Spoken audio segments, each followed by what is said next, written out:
Okay, I'm not quite sure if we saw exercise 3. I believe we didn't. Did we see this one? I think this was the one for homework, 3 and 4 for homework. Did you do it? I'm still admitting.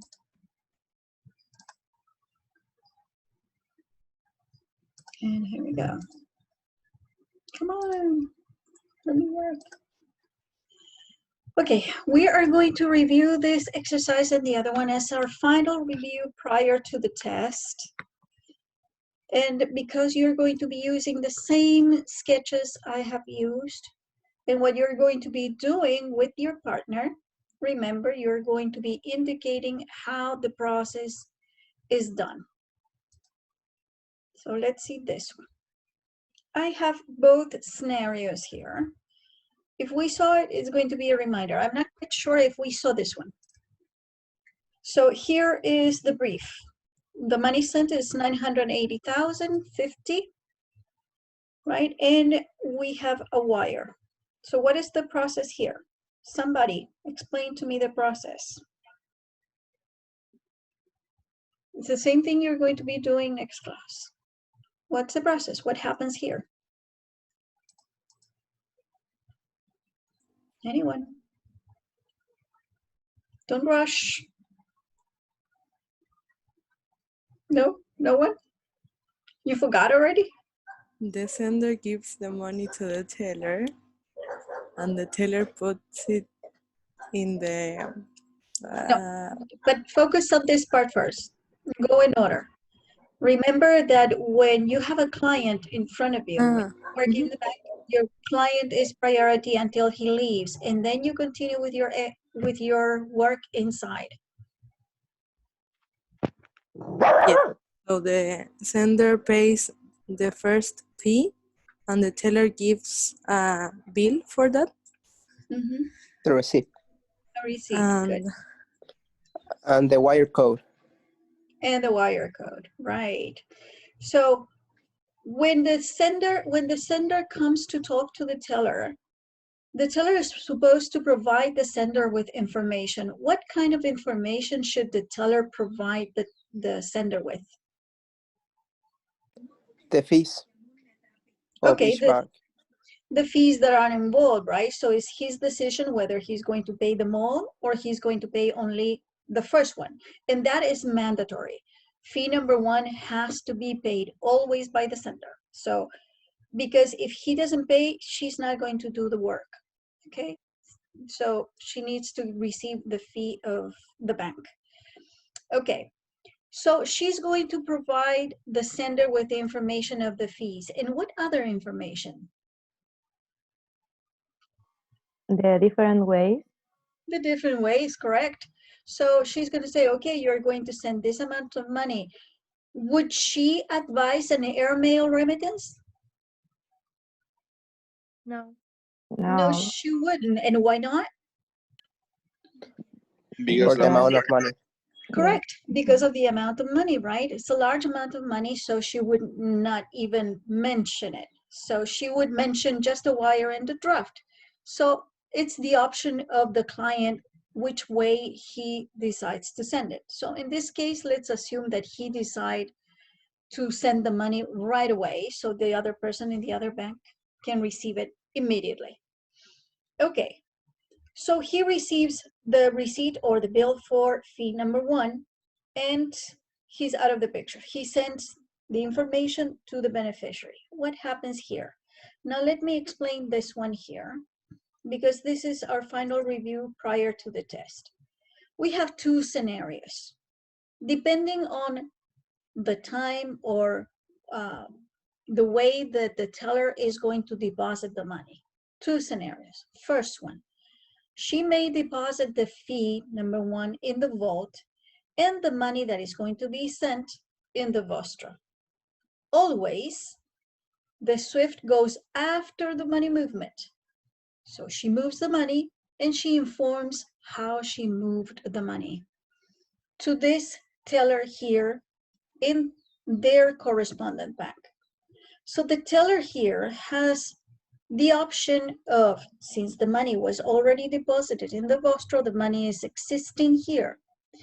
But when he communicates with the amount, this amount minus $180, because he or she is deducting the fee. So the money that he or she is going to inform is this, okay? However, pay attention to this. When he sent the information, he sent the information for this amount of money. So she would be expecting this amount of money. On the way, since he didn't pay all the fees, on the way, the fees are going to be deducted. So she is informing that there is a wire for this amount of money. Since the fee was not paid, this amount of money is available. Okay?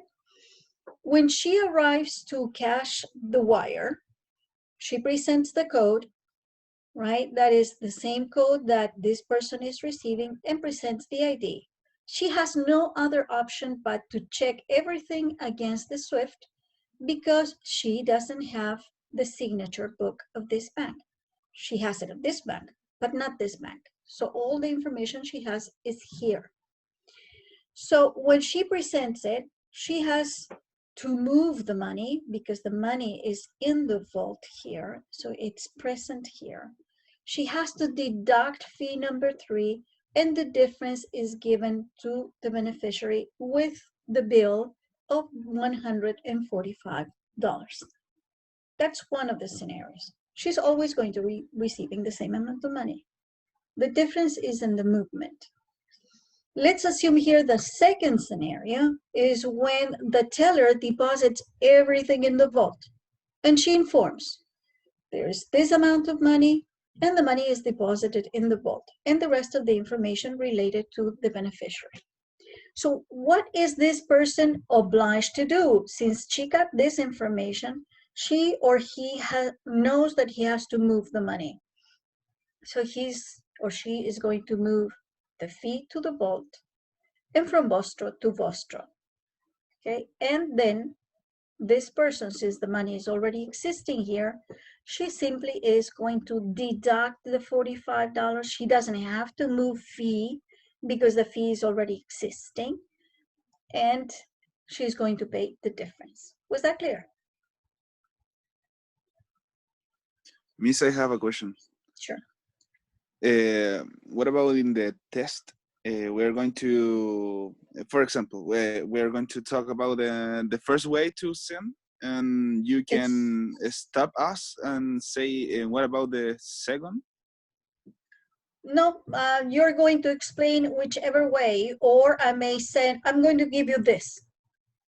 Okay. Okay.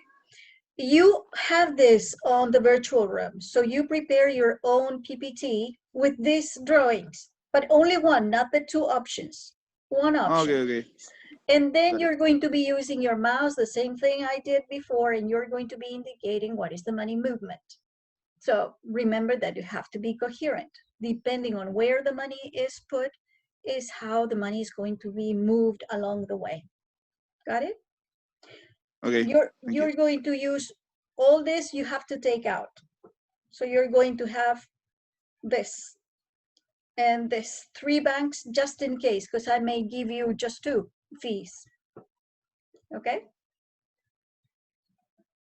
So you're going to be playing with that. Good. Let's see the other one. Well, was that clear? Was this clear? Yeah. Yes, Great. Miss. Thank you.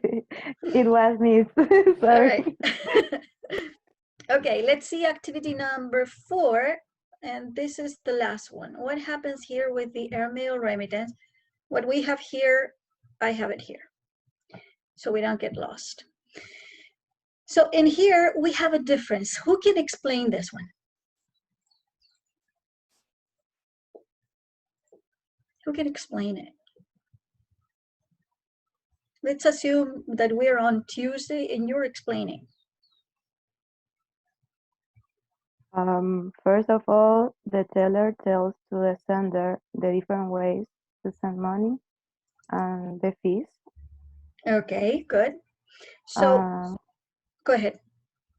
Then the teller gives to the sender the receipt For how much? for fee number 1 on the money Okay. And the paper, okay, what is the name of the paper concept? airmail remittance, The airmail remittance or the money order. Okay. and then the sender has to take it to the post office and send it to the beneficiary.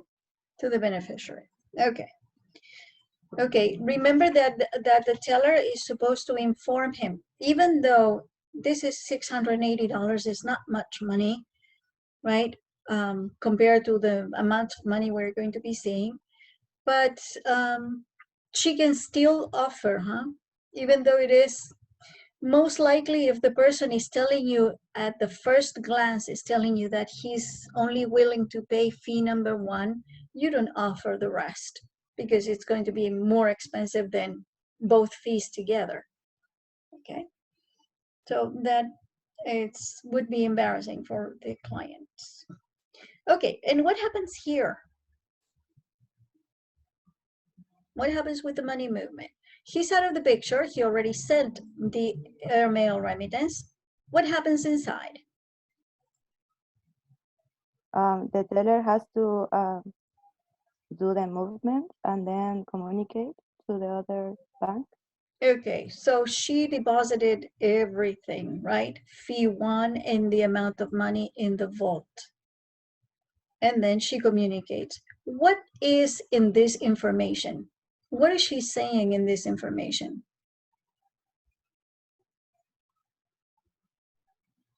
The amount of money, the beneficiary, and where is the money Deposited? deposited? Yes. And the type of The ID document. code? No, I don't know. The No, because signature, it's not a wire. Is the type of remittance. Okay, so that's another thing that she is going to verify when she gets it. She knows that she's not going to receive a draft or wire. She knows that it's going to be receiving an airmail remittance. That's another thing to verify. Okay, so that's part of that information. Okay, let's go here. What happens here between these two?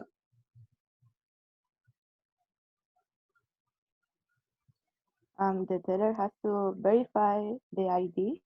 Okay, and the then ID against what? against the airmail remittance. Signature book. Signature. The ID of the beneficiary is against the SWIFT. That's right. And what else? And the money. No, before she pays, she needs to make sure that this is the right person and this is the right document. How does she verify? We know that she verified her ID against the SWIFT. Now let's go to the document, to the airmail remittance. How is she going to verify that? With the signature book? With the signature book. How many signatures is she going to verify? 2. Just 1, because it's an airmail remittance. The draft conveys 2 because of the large amount of money.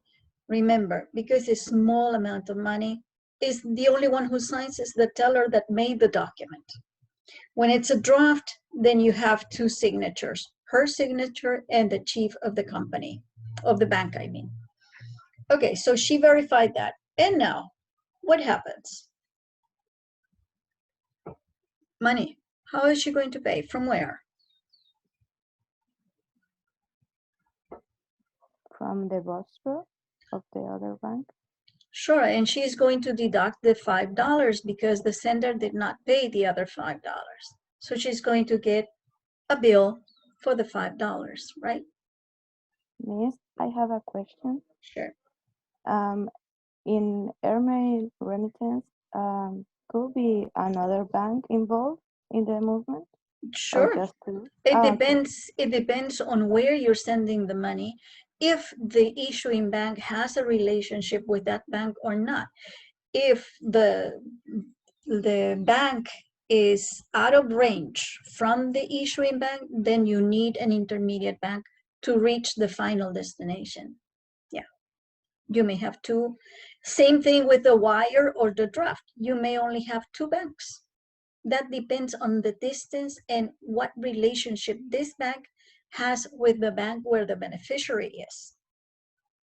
Okay, and that's another thing to keep clear also, because since we're going to be using for the rest of the semester these banks, remember that the correspondent bank is not the bank of the beneficiary, or the correspondent bank is not the bank of the exporter.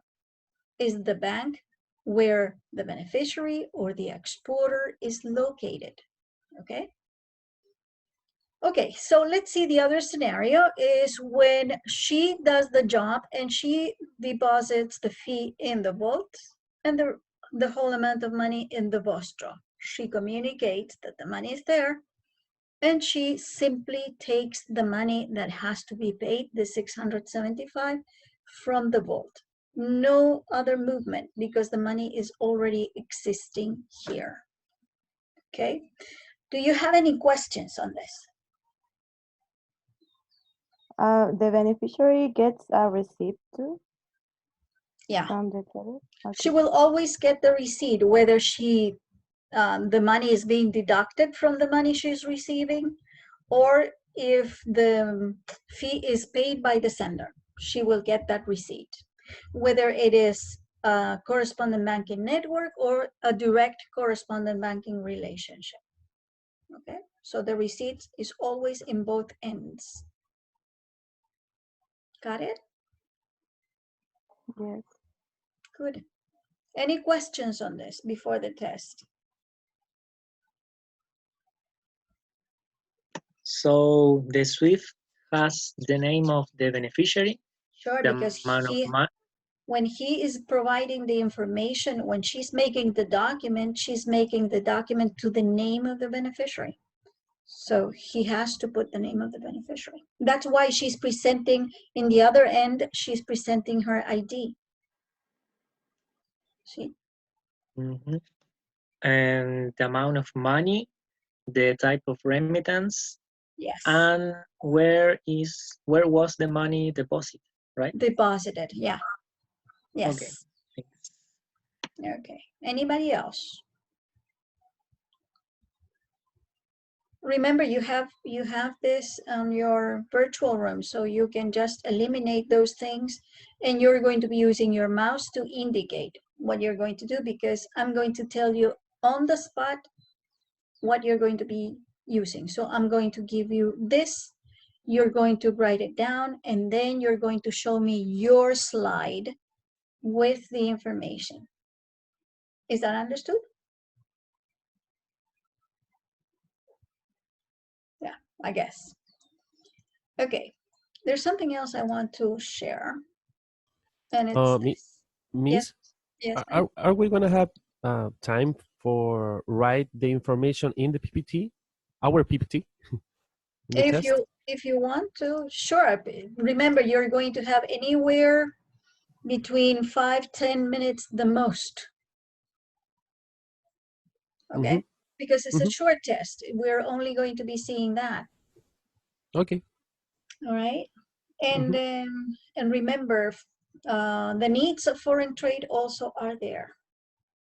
Okay, Marcelo, who is going to be your partner? I can move now. I check this. Is Marcelo Francine? Sorry. Yeah. Giorgio Prato. Jojo. I can move it now. See? Fix it. And Felipe? I'm with Alexander Rodriguez, the number 22. There we go. So now we got all the partners, right? Everybody even. Good. I'm going to send you tonight. I'm going to send you the time and the day that you're going to present, because some of you are going to be presenting on Tuesday and some other are going to be presenting on Friday. Good? Okay, Miss. Okay. Got Good, it? Miss. So have a great weekend and study. You Always. too. Of course. Of Bye, Miss. course. Okay. Be Bye, Bye, good. Miss. Miss. Bye, guys. See you. Bye. Be good. Have a Bye great bye. Thank you, weekend. Miss. Bye, You Miss. too. Bye-bye. See Bye, you. Miss. Thank you. Perfect. Bye, baby.